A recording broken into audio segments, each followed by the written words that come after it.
The United States Department of Agriculture has announced that the Biden-Harris administration will continue to invest in meat processing facilities in our state. This is a part of their plan to create a more fair, competitive, and resilient meat and poultry supply chain. Lauren Davis shows us in today's Eye on Ag and Energy. Eye on Ag and Energy on KX is sponsored by Lignite Energy Council.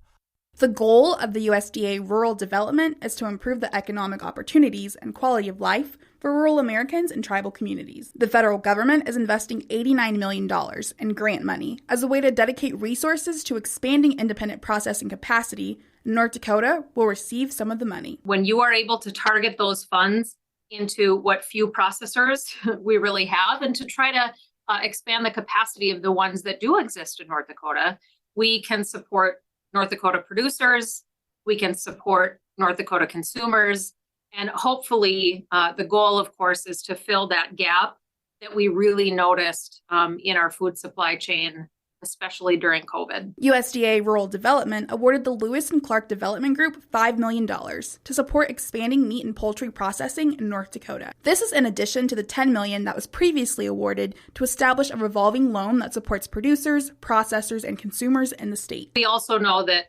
there's some accountability that comes with those dollars.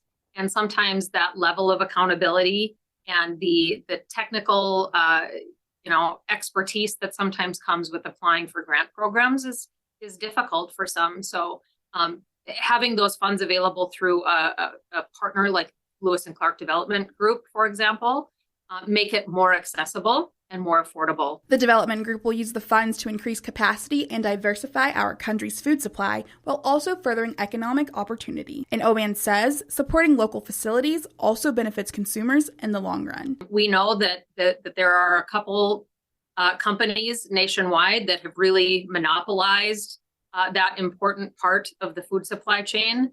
And so to support local processing keeps our food that's produced here closest to us and helps bring down the costs of getting it to consumers. Lewis and Clark Development Group has a 20-year relationship with Cloverdale Foods, so they will also be benefiting from the grant money as well. For KX News, I'm Lauren Davis.